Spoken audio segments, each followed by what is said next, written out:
Welcome to life line. సంతానలేమితో బాధపడే వారికి లేటెస్ట్ ట్రీట్మెంట్ అందుబాటులో ఉంది అంటున్నారు 49 హాస్పిటల్ డాక్టర్ మౌనిక. వారిని అడిగి మరిన్ని వివరాలు తెలుసుకుందాం. Welcome to life line doctor గారు. సంతానలేమి సమస్య రోజు రోజుకు పెరగడానికి కారణం ఏంటంటారు? ఈ సంతానలేమి సమస్య అన్నదండి ఎప్పటి నుంచో ఉంది. అది మనం ఈ మధ్య కాలంలో ఈ సెంటర్స్ అవేర్నెస్ తీసుకొచ్చి డయాగ్నోస్టిక్ ఇన్వెస్టిగేషన్స్ ద్వారా మనం కనుక్కుంటున్నాం కాబట్టి మనం అది ఎక్కువగా చూస్తున్నాము. బట్ ఒక్కప్పటి టైం మన గ్రాండ్ పేరెంట్స్ టైం ఆ టైంలో కూడా ఈ ప్రాబ్లం అనేది ఎగ్జిస్ట్ అయింది.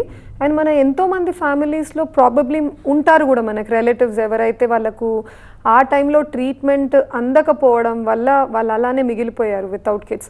కానీ ఈ ప్రజెంట్ టైంలో ఏంటి అంటే చాలా అడ్వాన్స్ టెక్నాలజీ ట్రీట్మెంట్స్ అవైలబిలిటీ ద్వారా ఎంతో డిఫికల్ట్ కేసెస్లో కూడా వాళ్ళు ప్రెగ్నెన్సీ అన్నది అచీవ్ చేయగలుగుతున్నారు. అయినప్పటికీ అప్పటికి ఇప్పటికీ ఇన్సిడెన్స్ ఆఫ్ ఇన్ఫర్టిలిటీ అంటే ఎంత పర్సంటేజ్తో ప్రివలెన్స్ ఉందో కమ్యూనిటీలో డెఫినెట్గా ఇంక్రీజ్ అయితే అయింది. We cannot argue against it. ఎందుకు ఇంక్రీజ్ అవుతుంది అంటే ఏజ్ ఆఫ్ మ్యారేజ్ మారింది. గర్ల్స్ అప్పట్లో ఏ ఏజ్లో పెళ్లి చేసుకునే వాళ్ళు ఇప్పుడు ఏ ఏజ్లో పెళ్లి చేసుకుంటున్నారు అన్నదానికి చాలా డిఫరెన్స్ ఉందండి. ఇప్పుడు అందరు కూడా ఎడ్యుకేషన్కి ఇంపార్టెన్స్ ఇస్తున్నాము, కెరియర్ ఓరియంటెడ్ అయిపోయాం లేడీస్. సో అందుకని డెఫినెట్గా కొంచెం డిలే అయితే అవుతుంది మ్యారేజెస్. అండ్ అదేవిధంగా పెళ్ళి అయిన తర్వాత కూడా న్యూక్లియర్ ఫ్యామిలీస్ ఎక్కువైపోయాయి. అంటే సిటీస్కి వచ్చి ఉండడం, పేరెంట్స్ సపోర్ట్ ఉండదు ఇంట్లో. సో వాళ్ళు ఏమనుకుంటారంటే ముందు మనము ఫినాన్షియల్గా ప్రతి విషయం ఆస్పెక్ట్లో స్టేబుల్ అయిన తర్వాతనే ప్రెగ్నెన్సీ ప్లాన్ చేసుకోవాలి. అందుకని పెళ్ళైన తర్వాత కూడా ఈ ప్రెగ్నెన్సీ ప్లానింగ్ని కూడా లేట్ చేస్తారనమాట, పుష్ చేస్తారు. ఈ ఏజ్ ఎక్కువైనప్పుడు డెఫినెట్గా హస్బెండ్ అండ్ వైఫ్ ఇద్దరిలో కూడా గుడ్ల సంఖ్య, కణాల సంఖ్య, క్వాలిటీ అన్నీ తగ్గుతూ వస్తాయి విత్ ఇంక్రీజింగ్ ఏజ్. దానివల్ల ఒక ప్రాబ్లం ఈ ఇన్ఫర్టిలిటీ ఇంక్రీజ్ అవ్వడానికి. సెకండ్, పీసీఓడి సమస్య. ఈ జంక్ ఫుడ్, సరిగ్గా ఎక్సర్సైజ్ లేకుండా ఉండడం, డెస్క్ జాబ్స్ ఎక్కువగా ఉంటున్నాయి. దీనివల్ల ఓవర్ వెయిట్, ఒబేసిటీ అన్నది ఎక్కువగా చూస్తున్నాం. ఇలాంటి సందర్భంలో పీసీఓడి, నీటి బుడగల సమస్య కూడా లేడీస్లో ఇన్సిడెన్స్ ఎక్కువైపోయింది. పీసీఓడి సమస్య వల్ల ఎవ్రీ మంత్ పీరియడ్స్ రావడం బదులు ఇర్రెగ్యులర్ సైకిల్స్తో మొత్తం సంవత్సరంలో 3 times 4 times ఇలా చాలా ఫ్యూ టైమ్స్ మెన్స్ట్రువల్ సైకిల్స్ వస్తున్నాయి. వాళ్ళలో టైంకి ఎగ్ విడుదలయ్యి రిలీజ్ అవ్వట్లేదు కాబట్టి హస్బెండ్ అండ్ వైఫ్ కలిసి ట్రై చేసినా కూడా ప్రెగ్నెన్సీ రావడానికి డిలే అవుతుంది, చాలా కష్టంగా వస్తుంది. ఇవన్నీ రీజన్స్ వల్ల ఈ కాలంలో మనం ఇన్ఫర్టిలిటీ సమస్య ఇంకా ఎక్కువగా మనం చూస్తున్నాం.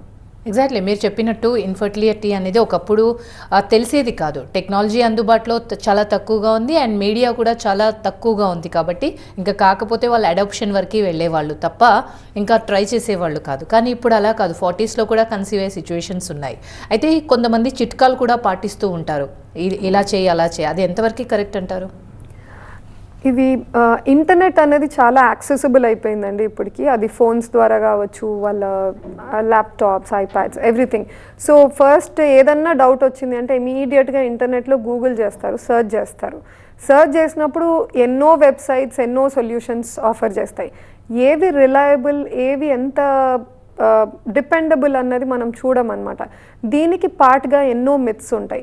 If have to discuss very openly, in fact sexual intimacy అంటే ఆ సెక్షువల్ యాక్ట్లో ఈ సో పొజిషన్లో వాళ్ళకి ప్రెగ్నెన్సీకి ఎక్కువగా ఛాన్స్ ఉంటుంది, లేదా సో డేస్ ఇట్లా మనం సూర్యగ్రహణం అట్లా వాటి రిలేషన్లో చూడడం, ఇవన్నీ ఎక్కువగా సైంటిఫిక్ నాలెడ్జ్ పరంగా అయితే మేము మిత్స్ అనే యాక్సెప్ట్ చేస్తామండి.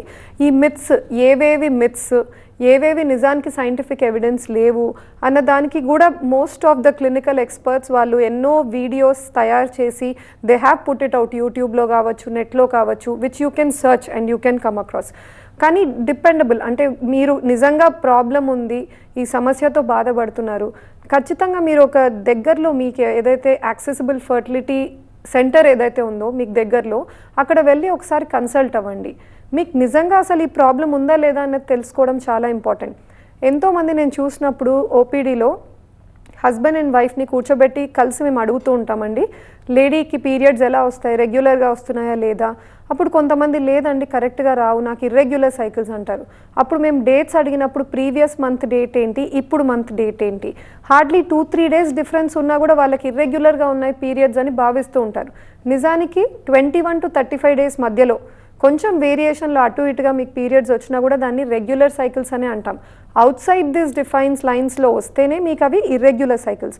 సో ఆ విధంగా అసలు నిజంగా మీరు సమస్యలేమి ప్రాబ్లం మీకు ఉందా, లేదా ఏదైనా చిన్న చిన్న మ్యాటర్స్ వల్ల మీరు ఆ ప్రాబ్లం ఉందని అనుకుంటున్నారా?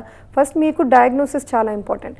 డయాగ్నోస్ చేసుకున్న తర్వాత అప్పుడు మీకు ఎంత మటుకు ట్రీట్మెంట్ అవసరం, ఏ ట్రీట్మెంట్ అవసరము, సక్సెస్ రేట్స్ ఎలా ఉంటాయి అన్నది ఇట్ కమ్స్ లేటర్. ఓకే, కన్సీవింగ్కి ఎగ్జాక్ట్ ఏ పీరియడ్, ఏ టైం అయితే, ఏ ఏజ్ అయితే బాగుంటుందంటారు? టైమ్ టు న్యాచురల్ కన్సెప్షన్ ఎప్పుడు కలిస్తే న్యాచురల్గా ప్రెగ్నెన్సీ రావడానికి మ్యాక్సిమం ఛాన్సెస్ ఉంటాయి.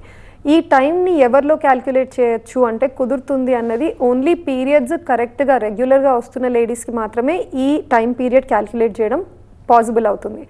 ఫర్ ఎగ్జాంపుల్, ఎవరిలో అయితే 28 డేస్ లేదా 30 డేస్ ఇటువంటి సైకిల్స్ వస్తున్నాయో వాళ్ళలో ఏం చేస్తామంటే ఆ డ్యూరేషన్ నుంచి మైనస్ చేయండి 14 డేస్ని.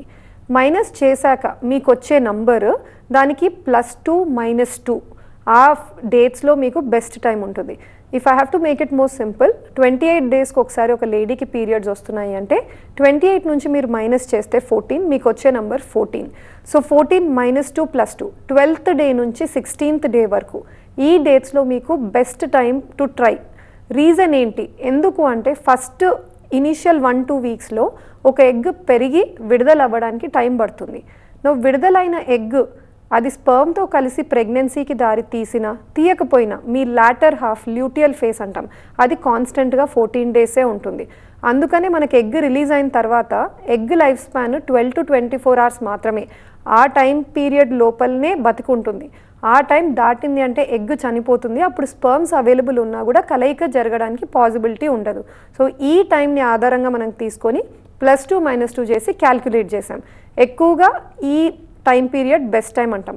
కొంతమందికి ఇప్పుడు ప్రతి లేడీకి రెగ్యులర్గా వచ్చే లేడీకి కూడా కరెక్ట్గా 28 డేస్కే వస్తుందని లేదండి. వాళ్ళ ఫిజికల్ యాక్టివిటీ, ఎగ్జామ్స్ ఉన్నాయి, సమ్ స్ట్రెస్ తీసుకున్నారు, దానివల్ల కొంచెం అటు ఇటు కావచ్చు. సమ్ 5 days to 1 week కూడా అటు ఇటు కావచ్చు. అందుకని ఇంకా వైడర్ టైం ఫ్రేమ్ పెట్టుకుంటే బెటర్. అది డే 10 నుంచి day 21 of your cycle. So period వచ్చిన రోజుని డే 1 కౌంట్ పెట్టుకొని అక్కడ కౌంట్ చేసుకుంటూ వెళ్ళి డే 10 నుంచి డే 21 మధ్యలో మీ ఫర్టైల్ పీరియడ్ ఉంటుంది. ఈ టైంలో ఏ టైంలో అయినా మీకు ఎగ్ రిలీజ్ అయ్యే అవకాశాలు ఉంటాయి. అందుకనే ఈ టైం పీరియడ్లో హస్బెండ్ అండ్ వైఫ్ని 2 డేస్కి ఒకసారి అలా కలుస్తూ ఉండమంటాం. డిపాజిట్ అయిన స్పర్మ్స్ లైఫ్ స్పాన్ కొంచెం ఎక్కువగా ఉంటుంది ఎగ్తో పోలిస్తే. స్పర్మ్ అబౌట్ 48 to 72 అవర్స్ వరకు కూడా బతుకుంటుంది. ఈ ఓవర్లాపింగ్ పీరియడ్ తీసుకొని క్యాల్కులేట్ చేసిందే ఈ డేట్స్. ఓకే, IUI, IVF రెండిట్లో ఏది బెటర్ అంటారు? IUI versus IVF purely success rate గురించి మాట్లాడితే మాత్రం డెఫినెట్లీ IVF ఇస్ బెటర్ అండి. ఎందుకంటే స్టాటిస్టికల్ రీసెర్చ్ ఎవ్రీ సెంటర్ వాళ్ళు రికార్డ్స్ మెయింటైన్ చేస్తారు. ఇప్పుడు ఎవరు పేషెంట్ వస్తున్నారు, ఏ ట్రీట్మెంట్ తీసుకుంటున్నారు, వాళ్ళకి పాజిటివ్ వచ్చిందా, నెగిటివ్ వచ్చిందా, ఆల్ ఆర్ ఫర్టిలిటీ సెంటర్స్ చాలా డీటెయిల్ రికార్డ్ మెయింటైన్ చేస్తామన్నమాట. ఎందుకంటే దాన్ని చూస్తేనే మేము ఏ ఏరియాలో ఇంప్రూవ్మెంట్ తీసుకురావాలి అవన్నీ మాకు తెలుస్తుంది ట్రబుల్ షూటింగ్కి. క్లియర్ కట్గా IUIతో పోలిస్తే IVFలో సక్సెస్ రేట్స్ చాలా బెటర్ ఉన్నాయండి. కానీ ఇది ఓన్లీ సక్సెస్ రేట్కి పరిమితం. ఎవరిలో వాడాలి ఇది ఒక్కటే మనం బేసిస్గా తీసుకొని అందరికీ IVF అడ్వైస్ చేస్తామా? Not suitable. IUI లాంటి ట్రీట్మెంట్ మీద కూడా ఇప్పుడు కూడా ఎంతోమంది రీసెర్చ్ చేస్తూనే ఉన్నారు, ఎలా దాని సక్సెస్ రేట్ని ఇంప్రూవ్ చేయాలి అని చెప్పేసి. అందుకని IUIని మనం వదిలేసి ఓన్లీ IVF మీద కాన్సన్ట్రేట్ చేస్తున్నామని కాదు, కానీ వాటి ఓన్ అడ్వాంటేజెస్, డిసడ్వాంటేజెస్ ఉంటాయి. కపుల్కి మ్యారేజ్ అయ్యి ఓన్లీ 3 or 4 years అవుతుంది, ఎటువంటి ప్రాబ్లం లేదు, ఎగ్ టైంకి రిలీజ్ అవుతుంది, ట్యూబ్స్ ఓపెన్ ఉన్నాయి, కణాల కౌంట్ కూడా బాగుంది భర్తలో, ఎటువంటి హయ్యర్ ట్రీట్మెంట్స్ ట్రై చేయలేదు, ఓన్లీ ట్యాబ్లెట్లతో ట్రై చేశారు. అటువంటి కపుల్స్కి మేము first line of treatment IUI offer చేస్తామండి. IUI కూడా ఒక 2-3 times చేసి ఫెయిల్ అయితేనే IVF లాంటి ట్రీట్మెంట్కి వెళ్ళమని అంటాం. ఎందుకంటే ఏదైనా చిన్న ట్రీట్మెంట్తో కపుల్కి సక్సెస్ రాగలుగుతుంది అంటే everybody is happy, everything is good. లేదు ఈ చిన్న ట్రీట్మెంట్స్లో కుదరట్లేదు అంటేనే అప్పుడు హయ్యర్ లెవెల్ ఆఫ్ ట్రీట్మెంట్ వెళ్తాం. Advantages, disadvantages. Success rates are better in IVF, కానీ ఫినాన్షియల్ పరంగా ఆబ్వియస్లీ IUI ట్రీట్మెంట్ తక్కువ అమౌంట్ రిక్వైర్మెంట్ ఉంటుంది. ఎందుకంటే అంత కాస్ట్లీ ఇంజెక్షన్స్ వాడాల్సిన అవసరం లేదు, అనెస్థీషియా మత్తు ఇవ్వాల్సిన రిక్వైర్మెంట్ లేదు, ఎంబ్రియాలజీ అన్న హోల్ సెటప్ ఉండాల్సిన అవసరం లేదు. మీకు యాక్సెసిబుల్గా లైక్ పెరిఫరీస్లో ఎక్కడైతే IVF ట్రీట్మెంట్కి సెటప్ లేకున్నా IUI ట్రీట్మెంట్ జరుగుతూ ఉంటాయి కొన్ని సెంటర్స్లో. ఆండ్రాలజీ ల్యాబ్ ఒక్కటి అవసరం కాబట్టి. అందుకని మీ టైం ఫ్రేమ్, మీ కపుల్ ప్రాబ్లమ్స్ ఏంటి, మీ హిస్టరీ ఆఫ్ ట్రీట్మెంట్స్ ఏంటి, దాని బదులు ఐయుఐయా ఐవీఎఫ్ అన్నది అడ్వైజ్ చేయడం జరుగుతుంది. రైట్ డాక్టర్ గారు, ఇందాక ఐయుఐ అయితే తక్కువ కాస్ట్ అండ్ ఎక్కువ మంది చేయించుకోవడానికి ట్రై చేస్తూ ఉంటారు. ఆబ్వియస్గా చేయించుకోవడానికి ట్రై చేస్తారు, కానీ సక్సెస్ రేట్ ఏ విధంగా ఉంటుందంటారు? ఐయుఐ సక్సెస్ రేట్స్ అండి పర్ మంత్ లాగా పర్ సైకిల్ మాట్లాడతాం. సో ఐయుఐ సక్సెస్ రేట్ వచ్చేసి 10 to 15% ఉంటుంది. 10 to 15% అంటే 10 మందికి మేము ఐయుఐ చేస్తున్నామంటే ఓన్లీ 1 or 2 కపుల్స్ మాత్రమే ప్రెగ్నెన్సీ వస్తుంది. రిమైనింగ్ 8 or 9 కపుల్స్ మళ్ళీ నెగిటివ్ రావడం వల్ల అగైన్ ట్రీట్మెంట్కి they have to see options. వాళ్ళ ప్లేస్లో అది మళ్ళీ ఐయుఐకి వెళ్తారా లేదా ఇంకా హయ్యర్ ట్రీట్మెంట్స్ ట్రై చేయాలనుకుంటున్నారా అనేది డిసైడ్ అవుతుంది. ఈ ఐయుఐ సైకిల్స్లో ఒక్క సైకిల్ పర్ సైకిల్ మాట్లాడితే లిటిల్ లోవర్ ఉంటుంది, కానీ క్యుమ్యులేటివ్ సక్సెస్ రేట్ అని వస్తుంది. ఈ క్యుమ్యులేటివ్ సక్సెస్ రేట్లో ఏం చేస్తాము అంటే అందరు కపుల్స్ ఎవరైతే ఐయుఐ లాంటి ట్రీట్మెంట్లో ప్రెగ్నెన్సీ వచ్చిందో వాళ్ళందరినీ ఒక చోట చేర్చి సక్సెస్ రేట్ చూసినట్టయితే 25% దాకా ఉంటుంది. ఇక్కడ మనము ఏ పాయింట్ని ఇగ్నోర్ చేస్తున్నామంటే అది ఫస్ట్ సైకిల్లో వచ్చిందా, సెకండ్ సైకిల్లో వచ్చిందా లేదా థర్డ్ సైకిల్లో వచ్చిందా అది పట్టించుకోకుండా ప్యూర్లీ ఆ ట్రీట్మెంట్ ద్వారా సక్సెస్ అయిన కపుల్స్ అందరినీ గ్యాదర్ చేస్తే అప్పుడు 25% వస్తుంది. ఈ బేసిస్ మీదనే ప్రతి స్టడీ లేదా స్టాట్స్ ఏమంటాయంటే కనీసం అప్ టు 3 సైకిల్స్ అయితే ఐయుఐ ట్రై చేయొచ్చు. థర్డ్ సైకిల్ కూడా ఫెయిల్ అయింది అన్నప్పుడు మనము రీఎవాల్యుయేట్ చేసుకోవాలి. ఒకటి లేడీకి అట్లీస్ట్ లాపరోస్కోపీ లాంటి ట్రీట్మెంట్లో కెమెరా వేసి సర్జరీలో యూట్రస్, ఓవరీస్, ట్యూబ్స్ పొజిషన్స్ ఇవి చూసుకొని తర్వాత మళ్ళీ అటెంప్ట్ చేయండి అని అంటాము. అదర్వైజ్ వద్దు ఇటువంటి స్టెప్ తీసుకోవాలని లేదు అంటే థర్డ్ సైకిల్ ఐయుఐ కూడా ఫెయిల్ అయిన వాళ్ళు ఐవీఎఫ్ కన్నా డైవర్ట్ అవ్వండి అంటాం. రీజన్ ఇస్ థర్డ్ సైకిల్ తర్వాత కూడా ఎటువంటి రీవాల్యుయేషన్ చేయకుండా కంటిన్యూ అయిపోతూ వెళ్ళినప్పుడు ఫర్దర్గా ఐయుఐస్లో సక్సెస్ రేట్స్ పడిపోవడం చూసామన్నమాట. అందుకనే ఈ పర్టికులర్ స్టెప్ చెప్తాం. ఇప్పటికీ మాకు ఎంతోమంది విలేజెస్ లేదా నియర్ బై టౌన్స్ నుంచి 10 సైకిల్స్ 15 సైకిల్స్ లాగా కూడా ఐయుఐస్ అయ్యి రావడం చూసామండి. కానీ ఇది కూడా ఈ మధ్యకాలంలో తగ్గుతూ వస్తుంది.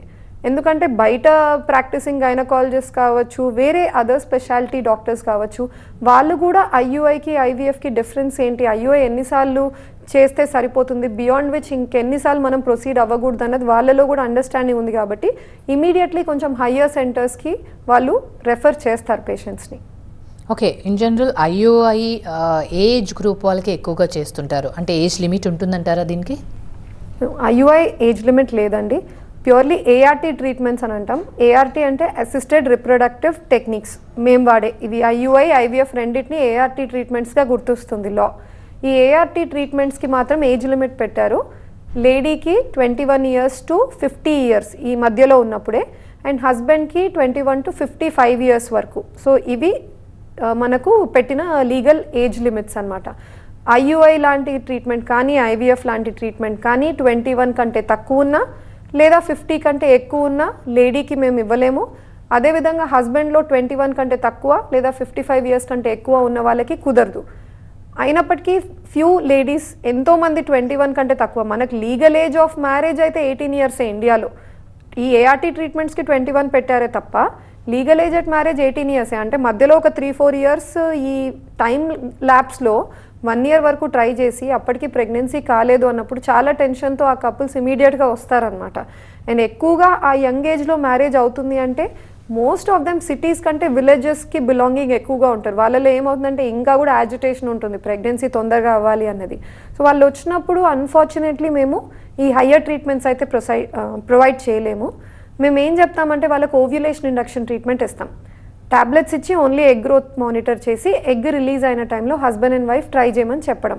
బట్ ఐయుఐ ఐవీఎఫ్ లాంటి ట్రీట్మెంట్స్ మాత్రం కనీసం 21 years కంప్లీటెడ్ ఏజ్ ఉంటేనే ఆఫర్ చేయాల్సి ఉంటుంది. ఓకే, ఐవీఎఫ్ సక్సెస్ రేట్ ఏ విధంగా ఉంటుందంటారు? ఐవీఎఫ్కి వస్తున్నారు అంటే అంతకుముందు వాళ్ళు ట్రై చేసింటారు, చాలా మార్గాల్లో ట్రై చేసి ఫైనల్గా ఐవీఎఫ్కి వచ్చుంటారు. అయితే వాళ్ళకి హెల్త్ ప్రాబ్లమ్స్ ఏవైనా వస్తాయా ఈ ఐవీఎఫ్ తీసుకునే ట్రీట్మెంట్ తీసుకునే టైంలో ఎలా ఉంటుందంటారు? So usually IVF treatment 2 scenarios అండి. ఒకటి మనం సజెస్ట్ చేయొచ్చు వాళ్ళకి, లేదా కొంతమంది ఫార్వర్డ్గా వాళ్ళే వస్తారు ఐవీఎఫ్కి వెళ్ళాలనుకుంటున్నాము అని. సో అట్లా ఫార్వర్డ్ వచ్చిన వాళ్ళు ఏంటంటే పాస్ట్లో ఆల్రెడీ ట్రీట్మెంట్స్ అయి ఉంటాయి, ఐయుఐస్ ఫెయిల్ అయి ఉండొచ్చు, అదర్వైజ్ హస్బెండ్ కణాల కౌంట్ చాలా తక్కువ ఉందని చెప్పడం, ట్యూబ్స్ బ్లాక్ ఉన్నాయనడం లేడీస్లో, అట్లా అబ్సల్యూట్ ఇండికేషన్స్కి ఐవీఎఫ్కి రావచ్చు. ఈ ఐవీఎఫ్ ట్రీట్మెంట్ వచ్చినప్పుడు ముందు ఈ ఫస్ట్ వాళ్ళకు అసలు ఐవీఎఫ్ ట్రీట్మెంట్ అవసరమా కాదా అన్నది ఇవాల్యుయేట్ చేయడం చాలా ఇంపార్టెంట్. వాళ్ళ హిస్టరీ ఏంటి, ఇంతకుముందు ట్రీట్మెంట్ రికార్డ్స్, వాళ్ళ past scan records, investigations, semen analysis reports అన్నీ చూసిన తర్వాతనే ఐవీఎఫ్ అడ్వైజ్ అవ్వడం జరుగుతుంది. నువ్వు ఐవీఎఫ్ అడ్వైజ్ చేసిన తర్వాత క్లినిషియన్ ముందు కూర్చొని ఇన్ డీటెయిల్ ఎక్స్ప్లెయిన్ చేయాలి అసలు ఐవీఎఫ్ ట్రీట్మెంట్ ఎలా ఉంటుంది, దాంట్లో ఎన్ని విజిట్స్ అవసరం హాస్పిటల్కి, ఇంజెక్షన్స్ ఎలా ఉంటాయి, వాటిని ఎక్కడ స్టోర్ చేసుకోవాలి, ఎలా తీసుకోవాలి, ఈ ఐవీఎఫ్ ట్రీట్మెంట్ టైంలో ఎటువంటి జాగ్రత్తలు పాటించాలి, వాటిల్లో ఎంత మటుకు సక్సెస్ రేట్ వాళ్ళు ఎక్స్పెక్ట్ చేయొచ్చు, ఎంత టైం పట్టచ్చు, 1 month, 2 months, 3 months, ఎంత టైం ఫ్రేమ్ అవసరం పడుతుంది, ఇవన్నీ డీటెయిల్స్ క్లినిషియన్ మాట్లాడతారండి. క్లినిషియన్ మాట్లాడిన తర్వాత ఇదంతా ఆస్పెక్ట్ ఎంత ఇంపార్టెంటో, ఐవీఎఫ్ లాంటి ట్రీట్మెంట్ చాలా కాస్ట్లీ ట్రీట్మెంట్ కాబట్టి ఫినాన్సెస్ పార్ట్ కూడా అంతే మెటిక్యులస్లీ ఎక్స్ప్లెయిన్ చేయాల్సిన అవసరం ఉంది. ఎందుకంటే బ్లైండ్గా ఇంత అమౌంట్ కావచ్చు అని మనం మొదలు పెట్టేసి దాన్ని ఎక్సీడ్ అయినా ఏమైనా ప్రాబ్లమ్స్ అయినా వాళ్ళు ముందు నుంచే ఆలోచన పెట్టుకోవాలన్నమాట ఇలా ఉండొచ్చు అన్నది. అందుకని ఫినాన్షియల్ అడ్వైజెస్ లేదా ఫినాన్షియల్ డిస్కషన్ అన్నది కూడా పర్టిక్యులర్గా ఒక డెడికేటెడ్ పర్సనల్ ఉంటారు ఇన్ఫర్టిలిటీ సెంటర్స్లో, కౌన్సిలర్స్. సో వాళ్ళు ఇన్ డీటెయిల్ వాళ్ళు ఎక్స్ప్లెయిన్ చేస్తారు ఎంత ఫినాన్సెస్ పట్టచ్చు, మీకు ఎంబ్రియోస్ ఒకవేళ ఒకసారి ఫెయిల్ అయితే మళ్ళీ వెళ్ళాల్సినప్పుడు క్లినిషియన్తో మాట్లాడుకొని మళ్ళీ అటెంప్ట్ చేసేటప్పుడు ఎలా ఉంటుంది. సో బోత్ ఆస్పెక్ట్స్ ఈక్వలీ వాళ్ళకు ఎక్స్ప్లెయిన్ చేసిన తర్వాతనే, వాళ్ళు అంగీకరించిన తర్వాతనే ఈ ట్రీట్మెంట్ అనేది స్టార్ట్ చేస్తాం. నో ద క్లినిషియన్ వాళ్ళ ఐడియాస్ ఉంటాయి, అంటే ఈ పేషెంట్ హిస్టరీ ఇలా ఉంది, వెయిట్ ఇలా ఉంది, ఇలాంటి ఇంజెక్షన్స్ వాడితే బెటరు, ఇలా చేస్తే బెటర్ స్టిమ్యులేషన్ అని. బట్ కపుల్ సైడ్ నుంచి ఎటువంటి జాగ్రత్తలు పాటించాలని వాళ్ళు కూడా అడుగుతారు ఈ టైంలో, because they want it to be a success. అప్పుడు మేము ఏం చెప్తాము అంటే ఈ ఇంజెక్షన్స్ ఇచ్చినప్పుడు 2 వైపులా అండాశయాలు ఎక్కువ గుడ్లు పెరుగుతాయి కాబట్టి అవి సైజులో ఇంక్రీజ్ అవ్వచ్చు. ఈ టైంలో భర్త భార్య కలవకుంటే బెటర్ ఆ టైం పీరియడ్లో. ఈ ఇంజెక్షన్స్ నియర్లీ 10 to 12 days తనకు ఇచ్చిన తర్వాత పికప్కి తీసుకెళ్తాం, ఎగ్స్ తీసే పద్ధతి. అంతవరకు భర్త భార్య కలవకుండా ఉన్నప్పుడు ఆ పికప్ రోజు, ఎగ్స్ తీసిన రోజు హస్బెండ్ ఇచ్చే శాంపుల్ చాలా ఓల్డ్ శాంపుల్ కాకూడదు అన్న ఇంటెన్షన్తో హస్బెండ్కి ఇన్స్ట్రక్షన్ ఇవ్వడం జరుగుతుంది. కనీసం 3-4 days ఒకసారి ఆయన సొంతంగా మాస్టర్బేషన్ అన్న ప్రొసీజర్ ద్వారా శాంపుల్ని తీసి డిస్కార్డ్ చేస్తూ ఉండాలి. అల్టిమేట్గా పిక్ చేసిన రోజు, ఎగ్స్ రిట్రీవ్ చేసిన రోజు ఇచ్చే శాంపుల్ మరీ ఓల్డ్ శాంపుల్ ఉండకూడదు అని. నెక్స్ట్, ఈ ఇంజెక్షన్స్ ఎలా ఉండాలి, మీరు ఓవర్ ద కౌంటర్ ఇంజెక్షన్స్ తీసుకున్నప్పుడు మీరు చెక్ చేయండి వాళ్ళ ఎక్స్పైరీ డేట్ ఏంటి, వ్యాలిడ్ ఉన్నాయా లేదా, ఎక్కడ స్టోర్ అవుతున్నాయి. కొంతమంది చాలా దూరంగా ఉంటారు సెంటర్కి, రోజు రాలేరు, అట్లాంటి వాళ్ళు ప్యాక్ చేసుకొని ఇంజెక్షన్స్ని ఇంటికి క్యారీ చేయాలని చూస్తారు. సో ప్యాక్ చేసి క్యారీ చేసినప్పుడు ప్రాపర్గా ఇన్స్ట్రక్షన్స్ తీసుకునే వెళ్ళండి. సెంటర్లో ఎక్కడ స్టోర్ చేయాలి, ఫ్రిడ్జ్లో, డీప్ ఫ్రిడ్జ్లోనా, సైడ్ ట్రేలోనా, ఎక్కడ స్టోర్ చేయాలి. అండ్ పవర్ కట్స్ ఉండకూడదండి. పవర్ కట్ ఉన్నా మీకు ఏదో ఒక బ్యాకప్ ఉండాలి. మీరు ఇంటికి తీసుకెళ్ళి పవర్ కట్ అయింది, ఆ ఇంజెక్షన్ ఎన్నో అవర్స్ టెంపరేచర్ మెయింటైన్ అవ్వలేదు అన్నప్పుడు ఆ కాస్ట్లీ ఇంజెక్షన్ పొటెన్సీ వెళ్ళిపోతుంది. అందుకని మీకు పవర్ బ్యాకప్ జనరేటర్ లాంటి ఫెసిలిటీస్ లేవు అంటే stick to institutes like where fertility సెంటర్స్లోనే మీరు వెళ్ళి ఇంజెక్షన్స్ తీసుకోండి. లేదా మీకు దగ్గరలో ఏదైనా ఫెసిలిటీ ఉంది అంటే అక్కడ స్టోర్ చేసుకోవాలి. సో ఇటువంటి చిన్న చిన్న విషయాలు కూడా మీరు అవన్నీ కేర్ తీసుకోవాలి from couple side also. Okay, అంటే మీరు చెప్తున్న దాని ప్రకారం నంబర్ ఆఫ్ విజిట్స్ ఉంటాయి, కానీ అది ఇద్దరు కపుల్స్లో ఒకరు హౌస్ వైఫ్ అయితే రావడానికి ఒకరు అడ్జస్ట్ చేసుకుంటే సరిపోతుంది. ఇద్దరు కూడా వర్కింగ్ అయితే ఇది సెట్ అవుతుందంటారా? డెఫినెట్లీ అండి. ఇద్దరు working women and working man చాలా మంది ఉన్నారు మాకు పేషెంట్స్ అలానే. సో హస్బెండ్ రాలేకున్నా ఎక్కువగా ఈ ఐవీఎఫ్ ట్రీట్మెంట్లో ప్యూర్ ట్రూత్ ఏంటి అంటే హస్బెండ్ కంటే వైఫ్ 80-90% మోర్ టైమ్స్ విజిట్ చేయాల్సి ఉంటుంది సెంటర్కి. సో ఈ వర్కింగ్ లేడీస్కి మేము టైం ఫ్రేమ్, మా opening hours like morning to evening pack చేసి తను తీసుకెళ్ళచ్చు if she's understanding the injections. లేదు సెంటర్కే వచ్చి తీసుకోవాలంటే కూడా వీ డూ మేక్ ప్రొవిజన్స్. అంటే వాళ్ళు మార్నింగ్ టైం వచ్చి ఇంజెక్షన్ తీసుకొని వాళ్ళ వర్క్ ప్లేస్కి వెళ్ళాలనుకుంటున్నారా, లేదా వర్క్ ప్లేస్ టైమింగ్స్ అయిపోయిన తర్వాత ఈవినింగ్ వచ్చి ఇంజెక్షన్ తీసుకుంటున్నారా. నో మార్నింగ్ అయినా ఈవినింగ్ అయినా వాళ్ళు daily stimulation injections time of the day is not the problem అండి, వాళ్ళు తీసుకోవచ్చు. కానీ లాస్ట్ డే ఏ రోజైతే ఇంకా పికప్కి రెడీ అవుతున్నారు అన్నప్పుడు ట్రిగర్ అని ఒక ఇంజెక్షన్ ఇస్తాం. సో ఆ ఇంజెక్షన్ వాళ్ళు నైట్ టైం తీసుకోవాలి. దానికి మార్నింగ్ తీసుకునే ఇంజెక్షన్ కనీసం 12 గంటలన్నా గ్యాప్ ఉండేటట్టు చూసుకుంటే సరిపోతుంది. Right, thank you so much doctor గారు. ఐవీఎఫ్ అండ్ ఐఓ గురించి చాలా చక్కగా వివరించారు. Thank you so much. ఇది ఇవాల్టి లైఫ్ లైన్. చూస్తూనే ఉండండి TV9.